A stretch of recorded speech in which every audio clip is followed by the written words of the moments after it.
नमस्कार, बहुत स्वागत है आपका स्वदेश न्यूज में। मैं हूं आपके साथ अंशुल शर्मा। पाकिस्तान के प्रधानमंत्री इमरान खान ने एक बार फिर कश्मीरी राग अलापना शुरू कर दिया है। इमरान खान ने कश्मीर में जनमत संग्रह न कराने को लेकर केंद्र की मोदी सरकार पर हमला बोला। इमरान खान ने कहा कि कश्मीर में संयुक्त राष्ट्र की निगरानी में जनमत संग्रहण की यूएनएससी की प्रतिबद्धता आज भी अधूरी है। कश्मीर में धारा 370 हटने को लेकर आज भी इमरान ने मोदी सरकार पर हमला बोला। बुधवार को ट्वीट करके पाकिस्तान के प्रधानमंत्री इमरान खान ने अपनी भड़ास निकाली। इमरान खान ने लिखा कि कश्मीर में संयुक्त राष्ट्र की निगरानी में जनमत संग्रहण की यूएनएससी की प्रतिबद्धता आज भी अधूरी है, क्योंकि हिंदुत्ववादी मोदी सरकार ने यूएनएससी के प्रस्तावों, मानवीय कानूनों और चौथे जिनेवा कन्वेंशन समेत अंतर्राष्ट्रीय सम्मेलन का बेशर्मी से उल्लंघन किया है और आईआईओजेके की स्थिति और जनसांख्यिकी को बदलने की मांग करके युद्ध अपराध किया है। पाकिस्तान के प्रधानमंत्री एक अन्य ट्वीट में उन्होंने ये कहा कि अंतर्राष्ट्रीय बिरादरी, खासतौर पर संयुक्त राष्ट्र को भारत के युद्ध अपराध और कश्मीर में मानवता के खिलाफ किए जा रहे अपराध पर उसके खिलाफ कार्रवाई करनी चाहिए। कश्मीरी लगातार भारत का विरोध कर रहे हैं। पाकिस्तान आत्मनिर्णय के लिए न्याय संगत कश्मीरी संघर्ष के प्रति अपनी प्रतिबद्धता को लेकर खड़ा हुआ है। इमरान खान का यह बयान तब आया जब पाकिस्तान के विदेश मंत्री शाह महमूद कुरैशी ने सोमवार को कहा कि उनका देश 19वें सार्क शिखर सम्मेलन की मेजबानी के लिए तैयार है। उन्होंने कहा कि अगर भारतीय नेतृत्व इस्लामाबाद आने को तैयार नहीं है तो पड़ोसी देश डिजिटल माध्यम से इसमें शामिल हो सकता है। कुरैशी ने भारत पर शिखर सम्मेलन के लिए इस्लामाबाद आने से इनकार करने का आरोप लगाते हुए कहा कि वो दक्षिण एशियाई क्षेत्रीय सहयोग संगठन को बेअसर करने का प्रयास कर रहा है और पाकिस्तान का रोना फिर से रोए। इमरान खान यहां पर नजर आ रहे हैं। तो कश्मीर पर एक बार फिर करारी चोट यहां पर लगी है।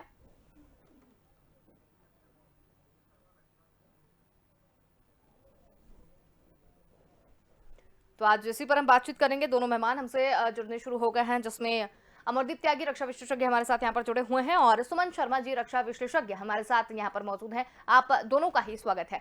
तो अमरदीप सर, शुरुआत आपसे करना चाहेंगे कि कश्मीर पर एक बार फिर से करारी चोट जो है वो लगी है। एक बार फिर से कश्मीर का राग जो है वो अलापना इमरान खान ने शुरू कर दिया है। आपके दृष्टिकोण से आप इसे कैसे देखते हैं?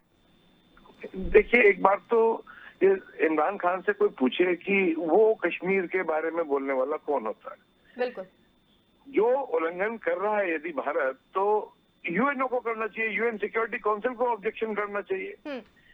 बाकी उसको अपने गिरबान में झांक के देखना चाहिए कि वो बलूचों के साथ क्या कर रहा है, या जो तहरीके तालिबान पाकिस्तान जो है वो पाकिस्तानियों के साथ क्या कर रहा है, उसके देश का अपना क्या हाल है, वो उस अपने गिरबान में झांक के देखे। क्या है भारत के कश्मीर, अब क्या है कि 370 हटने के बाद और जो अब भारतीय सेना की जो मुहिम है आतंकवादियों के खिलाफ, वो तेज हो गई है, उनकी घटनाएं भी कम हुई है और जो भी बचे कुचे हैं उनको धीरे धीरे इंडियन आर्मी निपटाती जा रही है। तो उसको परेशानी हो रही है कि कश्मीर में शांति क्यों है, और उसको अपना अस्तित्व पाकिस्तान में बचाए रखने के लिए किस तरह का राग अलापने की आवश्यकता पड़ रही है। फैक्ट तो ये है, क्योंकि पाकिस्तान की हालत ठीक नहीं है। पाकिस्तान के लोग खुद इमरान खान को पसंद नहीं करते हैं और इमरान खान की कुर्सी खुद ही खतरे में है। वहां कब, हालांकि जो वहां के लोगों का ही कहना है कि वो जो है पाकिस्तान आर्मी के हाथ की कठपुतली है, उन्हीं की बनाई हुई सरकार है ये इमरान खान की। लेकिन फिर भी वो अपना अस्तित्व, अपना वजूद दिखाने के लिए इस तरह की बातें कर रहा है, वरना कोई लेना देना नहीं है उसका। अब रही बात कश्मीर में कश्मीरी पंडितों को जब तक सेटल ना कर लिया जाए, वापस से उसकी डेमोग्राफी जो उस दौरान थी जिस वक्त ये प्लेबिसाइड का जो मुद्दा था, तो उसी हिसाब से होना चाहिए। कश्मीर में तो वो पॉपुलेशन ही नहीं है, कश्मीर की सारी डेमोग्राफी चेंज हो गई है। वहां से सारे जो पंडित लोग थे वो भगा दिए गए। जब तक वो वापस से सेटल ना हो जाए, वापस से वो जो डेमोग्राफी है वो उसी तरह से ना बन जाए, तब तक वो प्लेबिसाइड कराने का कोई औचित्य नहीं है। दूसरे, वो प्लेबिसाइड खाली भारत की तरफ वाले कश्मीर में नहीं होना है, वो पीओके में भी होना है और इसको करने के लिए यूएन को भी तैयार होना पड़ेगा जी। तो ये सब बातें हैं। अपना सिर्फ कि मुझे कुछ बोलना है, कुछ ना कुछ मुद्दा चाहिए, उसको लेके इमरान खान बोल रहे हैं। बाकी इमरान खान को पता चलता कुछ है नहीं। अपनी जान बचाने के लिए, अपनी कुर्सी बचाए रखने के लिए वो इस तरह का राग अलाप रहे हैं। और मैं कहता हूं कि इसका कोई भारत सरकार को या किसी को भी इतना कॉग्निसेंस लेने की जरूरत नहीं, इस पे बहुत ज्यादा हमें ज्यादा सोचने की आवश्यकता नहीं है। ये तो ऐसे ही अपना टाइम पास करने के लिए इमरान खान कर रहा है। हाँ बिल्कुल, कहीं ना कहीं ये भी बात निकलकर सामने आई है कि वो आपने एक जो बात कही है अपनी सत्ता बचाने के लिए, अपनी कुर्सी बचाने के लिए जो है वो उस तरीके की बातें यहाँ पर कर रहे हैं, क्योंकि पाकिस्तान के जो हालात अभी देखने को मिल रही है उससे शायद जनता का ध्यान भटकाने के लिए इस तरीके के बयानबाजी जो है वो करते हुए नजर आ रहे हैं। सुमन शर्मा जी, आपसे जानना चाहेंगे कि कश्मीर पर जिस तरीके से करारी चोट जो है वो मानी गई है, अब अमरदीप सर से तो हमने जान लिया कि उनके दृष्टिकोण से क्या है, आप किस तरीके से इस पूरे वाक्य को देखती हैं? देखिए, ये बात अभी अभी जो सर ने बताई वो ठीक है कि इमरान खान की अपनी हालत उनकी कंट्री में काफी कमजोर है। ये right to self determination day आज जो है, तो उसको लेकर उन्होंने जो एक यूनिफिकेशन की बात बोली है कश्मीर, और उसके साथ उन्होंने पैलेस्टाइन को भी जोड़ा और कहा कि पूरे इस्लामिक वर्ल्ड को इकट्ठा होना पड़ेगा कि इन दो जगहों को उनका राइट मिलना चाहिए। तो जैसे सर ने समझाया कि एक तो उनकी अपनी अंदरूनी हालत बहुत ही खराब है, और उसके अलावा उनके ऊपर जो इतना प्रेशर आ रहा है, ऑपोजिशन पार्टीज ने उनसे सवाल करे हैं कि जो कर्जे बढ़ रहे हैं और उसके अलावा जो महंगाई बढ़ रही है, तो उन्होंने कल ही China Pakistan business investment forum को साइन किया एक अग्रीमेंट, ये दिखाने के लिए कि हाँ वो कुछ कर रहे हैं, इन्वेस्टमेंट को पाकिस्तान में लाना चाहते हैं, लेकर आना चाहते हैं। और उसके अलावा इस्लामाबाद हाई कोर्ट ने उनकी एक डिसमिस करी थी उनकी एक पिटिशन, जिसमें वो PMLN के ख्वाजा आसिफ को के ऊपर क्रॉस एग्जामिनेशन कर रहे थे, 1000 करोड़ का कोई घोटाला था, तो उसको भी डिसमिस करा इस्लामाबाद हाईकोर्ट ने। तो इस तरह की जो अंदर उनके जो हालात हैं, जिसमें उनकी अपनी कुर्सी हिलती हुई नजर आ रही है और उनको लोग पसंद नहीं कर रहे हैं और ऑपोजिशन का पूरी तरह दबाव भी बना हुआ है, तो इसीलिए ये इस तरह ध्यान भटकाने वाली बात है कि कश्मीर को लेके बात करी जाए, इंटरनेशनल मैटर्स, ताकि जो अंदर उनके अपने जो सिटीजन हैं वो ये समझें कि हाँ वो कुछ कर रहे हैं, एक नेशनल फर्वर को मतलब इंस्टिगेट करने के लिए लोगों में। और सर ने ये भी अभी बताया था कि प्लेबिसाइट ऐसे नहीं होता है कि सिर्फ इंडियन कश्मीर, जम्मू एंड कश्मीर जो एक इलाका है वहीं पे हो। जो 1947 से पहले जो था, पहले तो ज्योग्राफी पूरी वैसी ही होनी चाहिए जिसमें POK और अक्साई चिन्ह भी शामिल होंगे, और ज्योग्राफी के बाद डेमोग्राफी वैसी होनी चाहिए जो 1947 से पहले थी, जो कि largely by and large Hindu dominated area था, पूरा जम्मू एंड कश्मीर जो यूनिफाइड था। तो वो पहले वैसे आना पड़ेगा उस हालात में, तब जाकर UN कुछ कह सकता है। तो ये हमें समझना चाहिए कि these are all political statements की लोगों का ध्यान भटकाने के लिए। और शाह महमूद कुरैशी भी साफ की बात कर रहे हैं, जैसे आपने भी बताया कि साफ को इंडिया डिरेल करना चाहता है, लेकिन हमें ये समझना चाहिए कि जब इंडिया ने साफ में पार्टिसिपेट करने से पहले मना करा था 2 साल पहले, तो उस वक्त भी सभी देशों ने इंडिया का समर्थन किया था इस बात को लेकर कि जो अगर एक भी मेंबर स्टेट टेरर को प्रमोट कर रहा है, उनके साथ वो संबंध नहीं रखना चाहेंगे। तो ग्रुपिंग को इंडिया इतने सारे साउथ एशियन ग्रुपिंग का मेंबर है और सभी में इतनी बढ़ चढ़कर हिस्सा लेता है, तो इंडिया ऐसा नहीं है कि रीजनल ग्रुपिंग में इंटरेस्टेड नहीं है या उन्हें डिरेल करना चाहता है। तो साफ की बात करके पाकिस्तान एक तरह से दिखाने की कोशिश कर रहा है इस्लामिक वर्ल्ड में भी और ग्लोबल कम्युनिटी में भी कि इंडिया डिरेल कर रहा है ग्रुपिंग को, मगर ऐसा नहीं है। इंडिया सभी ग्रुपिंग का मेंबर है और हमेशा उसने एक जिम्मेदारी निभाई है, एक जिम्मेदार नेशन होने का। तो ये सब पॉलिटिकल स्टेटमेंट है लोगों को भटकाने के लिए, और इंटरनेशनल कम्युनिटी और इस्लामिक कंट्रीज जिनसे वो पैसे की मदद ले रहा है, जैसे सऊदी अरेबिया से थोड़े दिन पहले उधार लिया था पाकिस्तान ने, तो ये एक ड्रम अप करने के लिए एक तरह का नैरेटिव कि वो विक्टिम कार्ड प्ले करना, तो ये एक तरह की मतलब उनकी चालबाजी है। बिल्कुल। अमरदीप सर, कुर्सी बचाने तक तो बात समझ में आती है कि वो जनता को वो सारी मूलभूत सुविधाएं नहीं दे पा रहे हैं और शायद अंतर्राष्ट्रीय स्तर पर ध्यान भटकाने के लिए भी इस तरीके की बात यहाँ पर की गई है। लेकिन अगर जम्मू कश्मीर की घाटी की बात करें तो कई आतंकियों का संहार भी अभी हमारे भारत ने किया है, तो क्या इमरान खान उससे भी बौखलाए हुए हैं जिसके कारण ये सारी बातें जो है वो कह रहे हैं?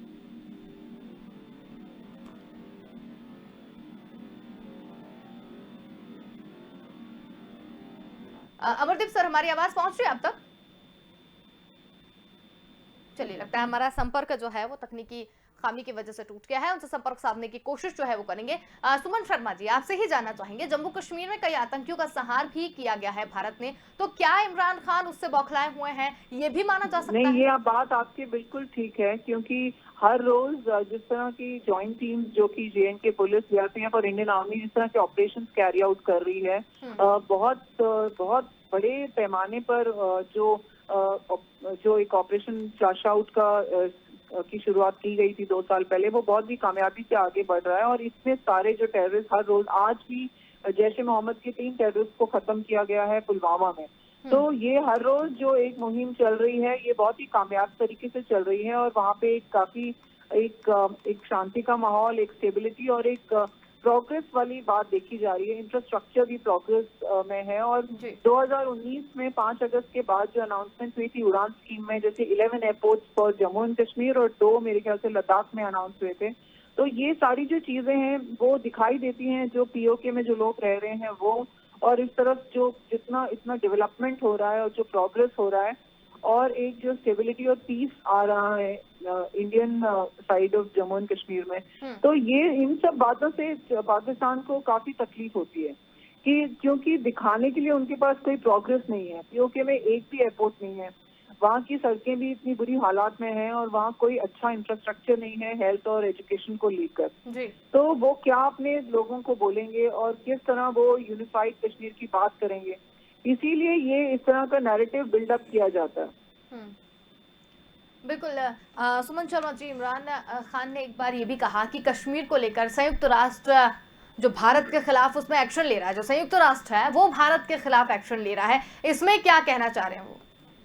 देखिए, 2019 5 अगस्त के बाद कम से कम 4 बार कोशिश की थी पाकिस्तान ने चाइना की मदद से कि UNSC में ये वाला मुद्दा उठे जी। लेकिन हर बार उनकी इस प्रपोजल और इस रिक्वेस्ट को रिजेक्ट किया गया, डिसमिस किया गया, क्योंकि बाकी जो UNSC के जो मेंबर्स हैं, फ्रांस, UK, US और रशिया, इनको कोई इंटरेस्ट नहीं था, और उन्होंने उसे बायलैटरल बताकर बात को खत्म किया। सिर्फ चाइना था जो कि उठाना चाहता था बार बार इस मुद्दे को। तो पाकिस्तान की ये वाली कोशिश भी कि ये UN का मुद्दा बन जाए और एक बहुत बड़ा ग्लोबल नैरेटिव बन जाए, वो भी कामयाब नहीं हो पाया। और UNSC में भी इसका डिस्कशन नहीं हुआ, क्लोज डोर डिस्कशन की उन्होंने मांगा था, वहां पे भी उन्हें कोई कामयाबी नहीं मिली। हर वोट उनके खिलाफ जाता है जहां तक कश्मीर का सवाल है। तो ये इस तरह की जो एक तरह का उनका जो फ्रस्ट्रेशन है, जो एक झंझलाहट नजर आती है उन लोगों की बातों में, क्योंकि अभी थोड़े दिन पहले, 2 हफ्ते पहले उनके यहाँ OIC की जो मीटिंग हुई थी जिसका मुद्दा अफगानिस्तान था, वहां भी उन्होंने कश्मीर को लेके टॉपिक छेड़ा। तो टॉपिक कोई भी हो, किसी भी फोरम में, हर जगह अपनी UNSC की जो UN की जो एनुअल जनरल असेंबली में जो मीटिंग होती है, उसका वहां भी जो स्पीच दी जाती है पाकिस्तान की तरफ से, वहां पे भी वो कश्मीर को जरूर टच करते हैं, उसका भी टॉपिक जरूर छेड़ते हैं जी। तो उन्होंने उनके पास क्योंकि कोई और मुद्दा नहीं है, वो हर ग्लोबल फोरम में इसी टॉपिक को छेड़ना चाहते हैं कि उन्हें एक तरह का सपोर्ट मिले। लेकिन इस्लामिक वर्ल्ड में भी उन्हें सपोर्ट मिला हुआ नहीं है। इस्लामिक कंट्रीज में जो OIC के 57 मेंबर्स जो इकट्ठे हुए थे इस्लामाबाद में, वहां पे भी उनको कोई सपोर्ट नहीं मिला, और वहां पे भी ये डिसमिस हुआ ये वाला टॉपिक। तो उसी से पता चलता है कि उनकी तरफ कोई खड़ा हुआ नहीं है। बिल्कुल। अमरदीप सर, इमरान खान ने एक बार फिर से प्रधानमंत्री नरेंद्र मोदी और कश्मीर के ऊपर जहरीला अपना बयान दिया है। जाहिर सी बात है, अपनी कुर्सी बचाने के लिए, कभी जिस तरीके से आतंकियों के खात्मे यहाँ पर किए जा रहे हैं हमारी जम्मू कश्मीर की घाटी में, जिस तरीके से इनको कहीं से भी चीजें नहीं दे पा रहे हैं बोलने के लिए, तो इस तरीके की बातें जो है वो निकल कर आ रही हैं। लेकिन फिर भी इसे किस तरीके से देखा जाए, क्योंकि बार बार कश्मीर का मुद्दा जो है वो काफी समय, थोड़ा सा टाइम होता है और फिर उठा देते हैं। जी ने भी कहा कि पाकिस्तान के पास कुछ और मुद्दा ही नहीं है, ना तो वो किसी कोई इंटरनेशनल और कोई इशू नहीं है शांति के लिए, या कहीं कोई प्रोग्रेस के लिए, कोई डिजास्टर मैनेजमेंट के लिए, सब कुछ मिला के उनके पास एक ही मुद्दा है, कश्मीर। तो और इनफैक्ट हमें भी, मैंने जैसे पहले भी कहा कि ज्यादा, बिकॉज जो अभी सुमन मैडम ने बताया कि UN सिक्योरिटी काउंसिल में भी उनकी कोई नहीं सुनता है एक्सेप्ट चाइना वो करता रहता है, क्योंकि चाइना के अपने जो है वो मुद्दे हैं, वो इंडिया के साथ पंगे लेना चाहता है, तो वो उधर इसको उकसाता रहता है। बाकी और किसी देश को, चाहे वो ओआईसी कंट्रीज हो या और दूसरे देशों, किसी को कोई लेना देने। इनफैक्ट भारत का सार्क के जो मीटिंग में वहां पाकिस्तान में जाने के लिए इनकार करना एक बहुत इम्पोर्टेंट बात है। In fact India should make everybody realise कि Pakistan is a terrorist state, it's a failed state, and वहां पर इस तरह के कोई भी कार्रवाई करना या कोई भी इस तरह की मीट करना वो खतरे से खाली नहीं है। वह ये जो जितने भी वहां पे आतंकवादी गुट वहां पे सक्रिय हैं, वो मतलब किसी भी सरकार के काबू से बाहर है ना। मतलब पाकिस्तान सरकार कोई किसी को सिक्योरिटी प्रोवाइड कर सकती है, ना ही कुछ ऐसा वो कर सकती है। तो वहां कहीं भी किसी के साथ कुछ भी हो सकता है।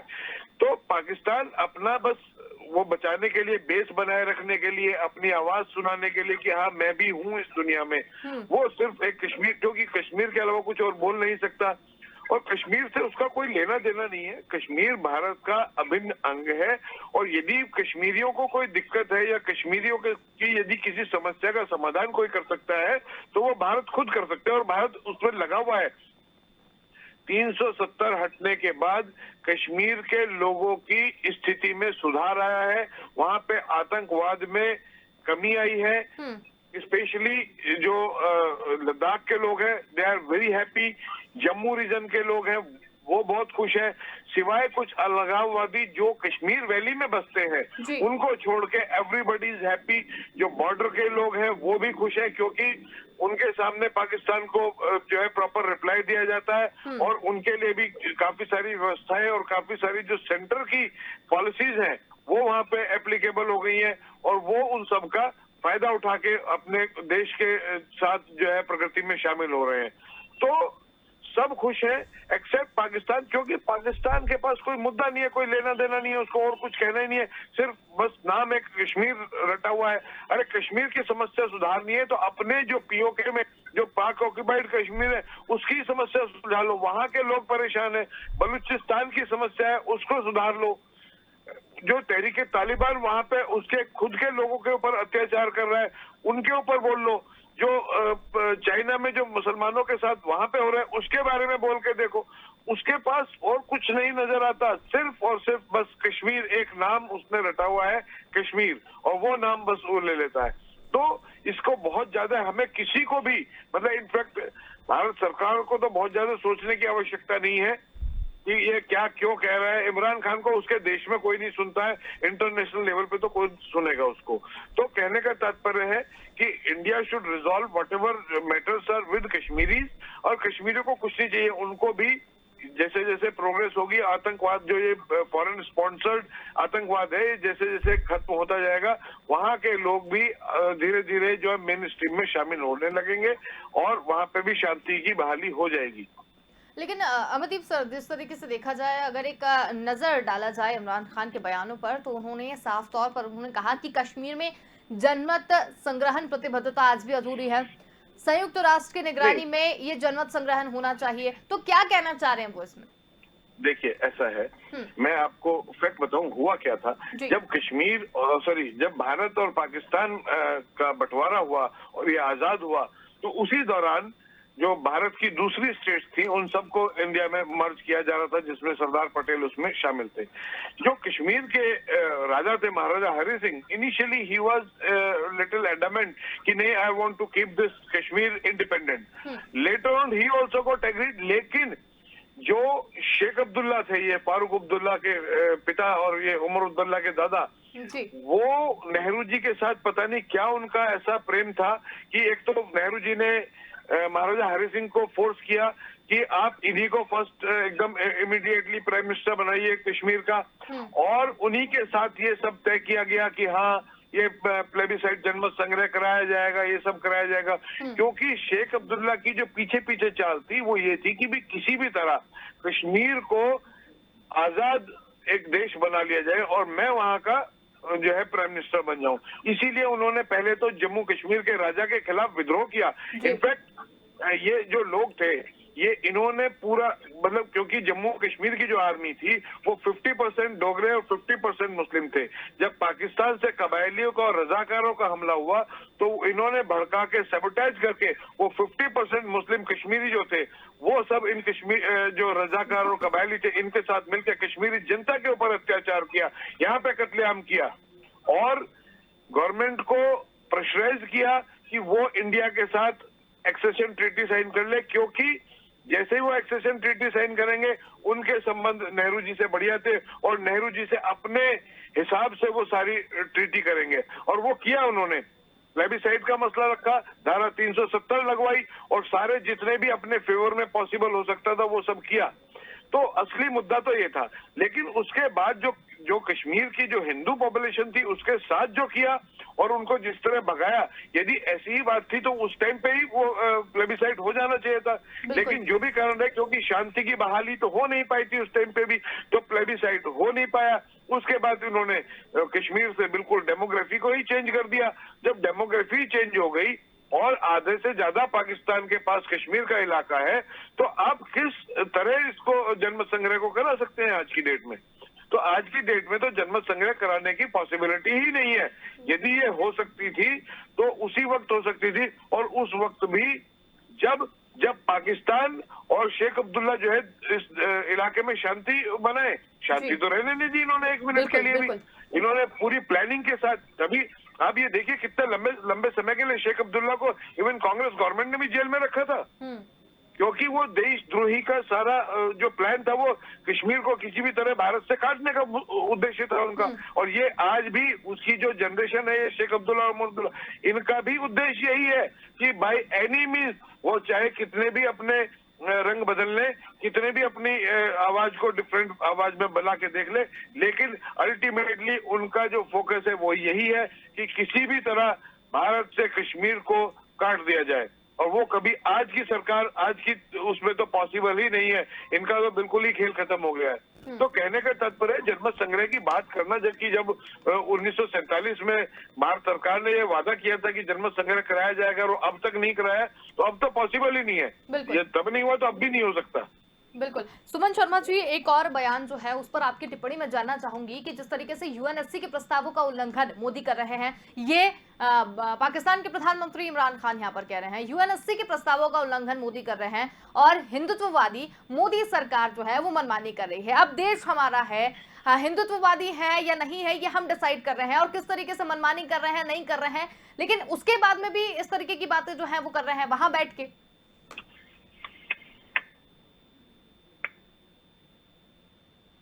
माइनॉरिटी राइट्स की बात करते हैं तो सबसे पहले तो यूएन के ह्यूमन राइट्स का जो उल्लंघन है, जैसे आपने बताया, वो सबसे ज्यादा तो उसी कंट्री में नजर आ रहा है। बिल्कुल। वहां पर आप देखिए अहमदियाज को मुस्लिम नहीं समझा जाता है। जो शियाज हैं गिलगित बल्टिस्तान में, जो शिया पॉपुलेशन थी, उनके साथ उन्होंने इतने सालों में 72 सालों में जो कुछ भी किया है, उसके अलावा बलूचिस्तान, इवन पश्तून जो बॉर्डर एरियाज में है अफगानिस्तान और पाकिस्तान में, उनके साथ उन्होंने जो कुछ भी किया।